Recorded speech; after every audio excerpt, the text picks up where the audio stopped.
This is the Dreamers Podcast, where dreamers share their stories to inspire you.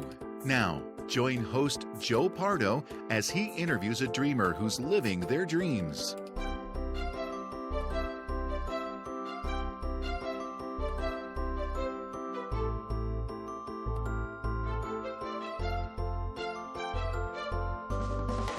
Welcome to the Dreamers Podcast. I'm your host, Joe Pardo, and today I am interviewing Guy Selga, who is living his dream through a career change. Welcome to the show, Guy. Hey, thanks for having me. The pleasure's all mine. I'm so glad that we were able to connect from coast to coast here. Yeah, it's good to talk to you again. It's actually been a while since we've heard each other's voices. It has. It's probably been almost a year.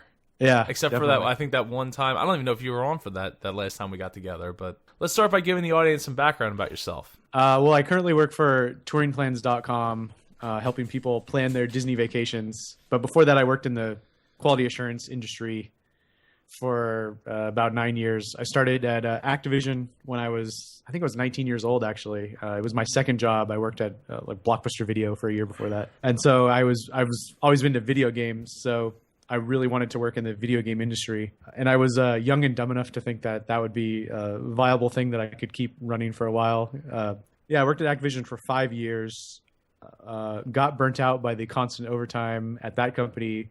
So I left for another smaller studio that I ended up working like 3 times as much overtime.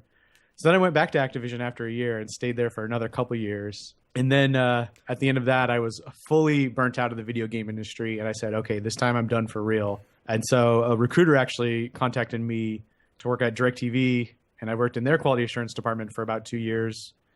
And then I realized that I was completely done with quality assurance at some point. And then the position opened up at touringplans.com, a service that I had used previously several times to plan my Disney World vacations. I live in California. So yeah, I just applied thinking, hey, I might as well apply. This is completely different. The pay is less, but I can make it work. But I just need a complete change of pace anyway, so I'm just going to try it out. What kind of games did you get to test at Activision? When I started, it was still the Tony Hawk era. So I worked on several Tony Hawk video games, the skateboarding games. I think I worked on maybe 5 or 6 of those. And then the era of like Guitar Hero came in. So I think I worked on Guitar Hero 3 for over a year straight, just on that game only. And then mixed into that were several Call of Duties and a bunch of those DreamWorks kids games like Over the Hedge and stuff like that. What exactly got you fed up with the quality assurance industry? Well, in the game industry especially, the overtime is constant. For most of the length of the game development, you're going to be working overtime. So, working 6 or 7 days a week, 12 hours a day gets really tiring. The last game I ever worked on actually was Call of Duty Black Ops.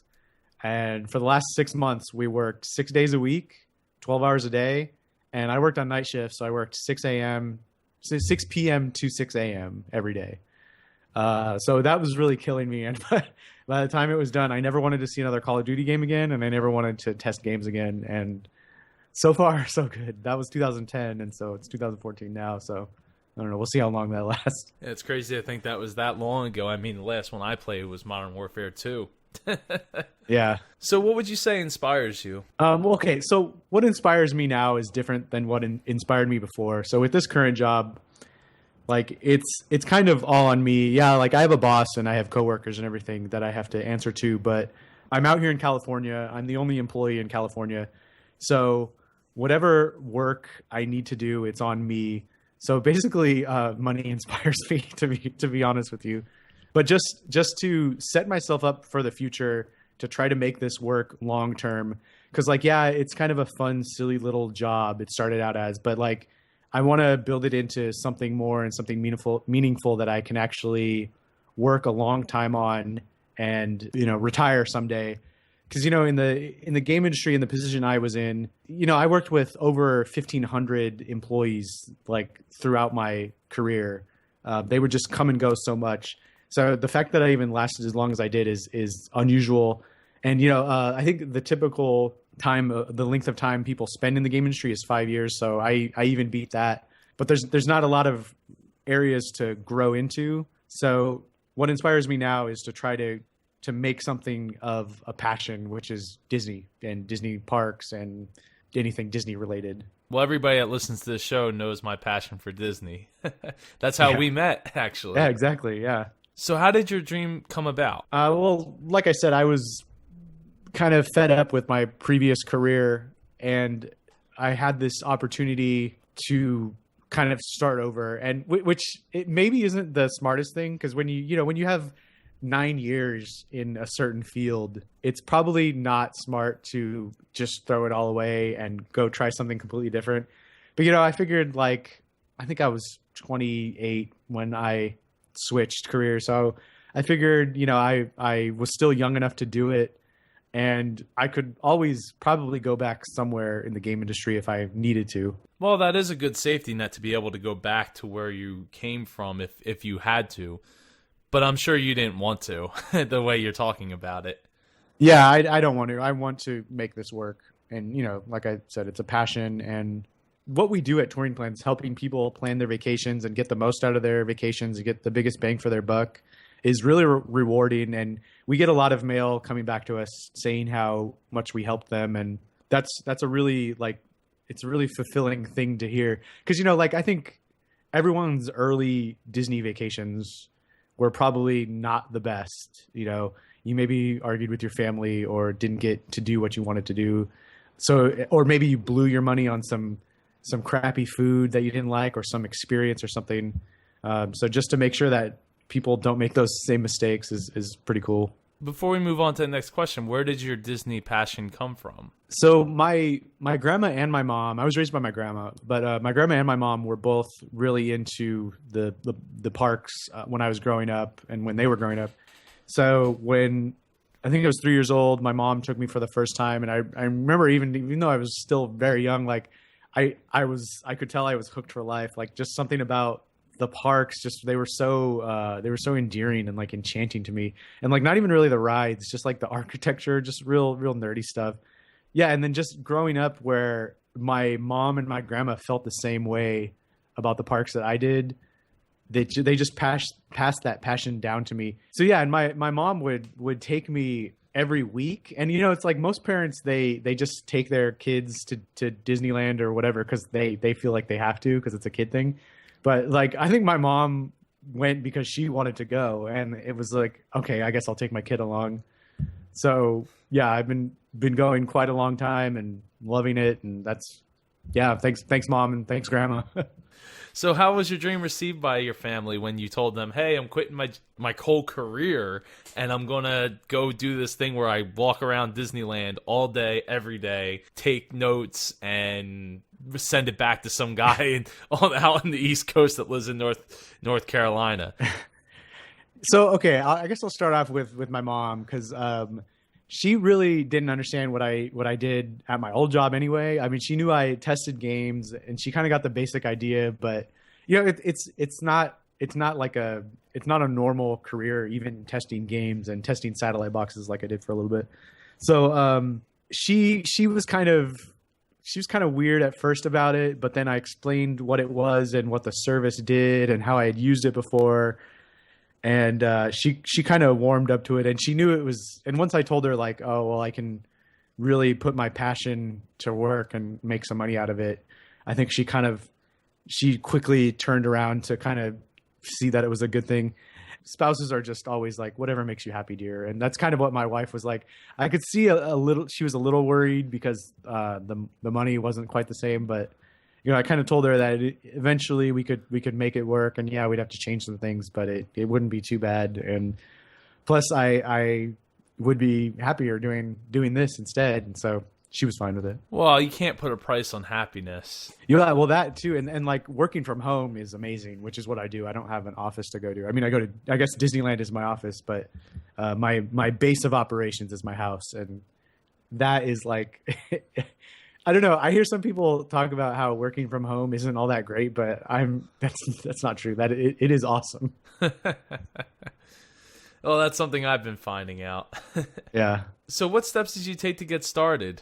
Well, so how long was it? Maybe like a year or two before I even knew that the Touring Plans position would open, I started my personal Disney blog, angryap.com, where I just kind of posted, I call it a Disney nostalgia blog. So I would just post old scans of pictures and just little Disney trinkets that I had from over the years, and old Disney items that my grandma had passed down to me. So I started that blog, and then I switched my Twitter over from just kind of whatever thoughts I had to only Disney. So I was like, I made a point to tweet only about Disney. So I was kind of just building that kind of personal brand on Twitter. And then when the touring plans thing rolled around, they asked for like writing samples and just a general resume. And so I sent in my resume, and then for my writing sample, I just kind of said, go to my blog and check it out. And because my Twitter had switched over to Disney, I had gotten to know Scarlett, who worked for Touring Plans at the time as the East Coast researcher for Walt Disney World. And so we had became friends. And so when the position opened, I remember when they tweeted about it, I kind of halfway jokingly responded with the tweet, and I said, I want this. And I remember Scarlett like messaged me, and she was like, are you serious? Because we can like get this ball rolling. And I was like, yeah, let's see where this goes. And so, yeah, I sent in my resume, and I did an interview, and it came down to be me and a couple other people, and I got it, and I became the full-time Disneyland researcher. Before that, they didn't have anyone as a full-time researcher for Disneyland. They just had I think a couple of part-timers, but even then, I don't think they had been around for a while. But I think they decided to fully commit to Disneyland and grow that product. And I think so far we've grown it by quite a bit since I've started. So I'm pretty happy about that. I think it's gotten better. Not to toot my own horn, I think it's gotten better though since I've joined on. I don't quite remember who said it, but it's not bragging if it's the truth. One of those boxers, I think, said it. Yeah. Let's fast forward a little bit to when you started going to the parks. What steps did you take to get started and changing your whole career path in your life, basically? Well, the first thing I had to do was to be honest, I'm not a strong writer, which is kind of funny considering I write mostly is what I do for my job now. I write for the book, and I write for our blog, and I write our little our reviews. I write sections for our website. So I had to kind of change the way I was writing things. Like I had to kind of match the tone that Touring Plans has. It has kind of a very specific tone that I try to match, but I still try to have my own personality in it. So I had to change that because before I was just kind of like really goofy and sarcastic in my own personal writing. And then I had to change the way I toured the parks, because before I started for Touring Plans, I never went solo to the parks at all. But then for work, I had to go completely solo. And yeah, and so what I do in the parks, I enter wait times, and I do whatever the stats team needs me to do, whether that's writing something over and over, or making loops in a certain land, or counting how many people walk through a walkway at a time. So I just had to learn all the little tricks that we do to get the numbers that we predict on our site for the crowd pattern, for the wait times and the crowd numbers. Starting when you first decided to contact Touring Plans, what roadblocks did you hit making that transition? Because, I mean, to me, I think it's great that you took the initiative to just throw it out there, even half jokingly, and just make it happen as far as, I'm just going to say, hey, I want this. And you got the ball rolling, and here you are. How many years have you been doing it now? It'll be 2 years. Oh, yeah, it's 2 years this month. So, yeah. Oh, congratulations. Oh, it's June, yeah. Thanks. Really, the main roadblock, it was actually pretty easy switching, surprisingly. The main roadblock was really fitting into a team of people that had been so established already for so many years. And I guess that's true for any business you get in. But yeah, the company is very small. I think there's 12 of us or something. Everyone had been working together for quite a while. So just to kind of get in and, find my own little groove, and just to try not to look like a fool, basically, to everyone else, and also just being on your own, even though, like I said, I have a boss that I have to answer to, being on my own is quite different after, having layers and layers of middle managers to answer to in the game industry and in the other jobs I work to. And just managing my own time was very different also, because when I worked at Activision, it was very structured. Like you went to break at a certain time and you took lunch at a certain time. But with this, I just have to. I'm on my own, and I have to just get everything done. How did you overcome those? Well, the team is very helpful, and eventually, you just kind of. I think with like any job, eventually you just start to feel more comfortable, and you start to speak up more, and give your ideas, and just hope for the best. But it's just keeping on it. Don't. Because I think like back when I worked in the game industry, we'd see a lot of new guys come in, and they would just get so intimidated by everyone. And so that's what I kept thinking back to, just like being a new guy and not being intimidated by all these strong personalities. So working in Disneyland every day, you got to have at least a couple funny stories, funny things that you see happen in the parks. Yeah, nothing. I can't think of anything specific, but I just see a lot of funny interactions with kids and their parents, and a big thing I see is I get to the park early a lot within the first couple hours of the day, and I'll see families standing in the middle of the walkway and they're arguing with each other and screaming at each other. And it's like, dude, you're an hour into this. You have like 12 hours left. You need to get it together, pull off to the side, and just like press reset. I see like a lot of cool little things that I missed when I was just a normal visitor. Like for example, like the Dapper Dans riding around on their 4-person bicycle, which I think is like the coolest thing. Like I never saw that before I started working for Touring Plans, and it's so random. I think they do it once a week, they told me. Stuff like that. I will say one funny thing I saw in Epcot when I was there one time, even though I'm a Disneyland guy a vast majority of the time. I was there at Disneyland. I was there at Epcot one time, and I saw this little kid walking with his family. And the little kid is like, "Mom, where are we going?" And the mom said, "We're going to go see the countries," because she was talking about World Showcase. That's where they were headed. And the little kid's like, "I don't want to see no countries." And he was like so pissed off that he had to go see these boring countries. And I was like, I would love to go see World Showcase. But So if you were stranded on a deserted island with your family, what 3 things would you want to have with you? oh man, I would need Twitter. Is that possible? Is that too vague of an answer? No, I mean, most people say cell phones with I don't even perpetual care. batteries. Yeah, I don't even care about having. I guess that would be necessary for Twitter, but Twitter is my big thing. I'm addicted to Twitter 100%. I'm on it all day. I'm unashamed at how much I love Twitter. So I guess really a cell phone, because I want a cell phone, I want Twitter, and I want YouTube, because I watch a ton of YouTube. I make a ton of videos for YouTube. So, yeah, Twitter, YouTube, cell phone. So what do your dreams for the future look like? I'm hoping to maybe get my own kind of website or book going. I kind of started that with my personal blog, angryap.com, and my YouTube channel, because we have a Touring Plans YouTube channel that I put a lot of videos up of Disneyland and Disney World and all that, and that's been going pretty well. But I'm hoping in the future that I can have it. It's probably unrealistic, but this is a dream, right? It's funny. My dream growing up was to own an arcade. I love arcade games. I own several, and so yeah, that was my dream growing up, was to own an arcade. Unfortunately, that is not a realistic dream anymore, because arcades aren't exactly a thing. There's a couple. So maybe having my own website and YouTube channel that I live off of is not a realistic dream either, because of the complete saturation.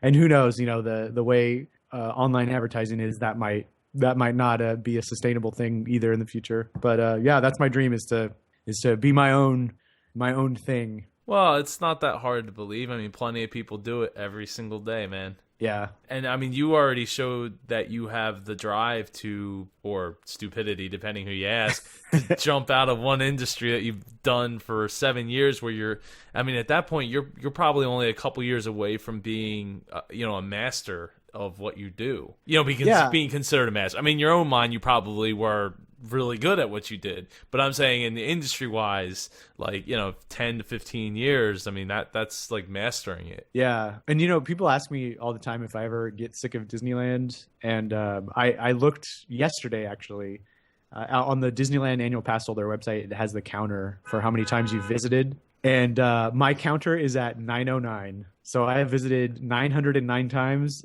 sent on my current annual pass, which was from 2008. So I started in Touring Plans in 2012. So before that, I would visit maybe once a week. But yeah, when I'm in the parks, it's just like, it's all business to me. Like, I don't even see it as a thing of enjoyment. But when I go with friends or my wife, then I see it as a place of enjoyment where I can relax, unwind, eat a crazy amount of food, and ride a couple rides, go up and down Main Street on the omnibus, all the things that I like to do that I can't exactly do during work. It's great that you're able to separate the two of them. Yeah, hopefully that lasts. I don't know. For now it does. Like, even though I've been so many times, I can still separate it. So is there any last thoughts you'd like to share? I would just say, like, if you're thinking about changing careers, weigh the pluses and minuses, right? Talk it over with your spouse or significant other. See if it works out for you. I was in kind of a unique position to where I could make it work. But it's obviously not realistic for everybody. I'm not going to lie and be like, follow your dreams and you can achieve anything. Be smart about it is my advice. Like, I don't know. I like to consider myself a logical person. I weigh the pluses and minuses of everything before I do them. I don't really do anything spur of the moment. So yeah, just decide if it's actually logical if you want to change your career before you do it. But then if you do it, it's pretty rewarding. What do they say? No risk, no reward, right? Yeah, exactly. So any Twitter, Facebook, websites you'd like to plug? I mean, you already mentioned your Angry app, Angry app.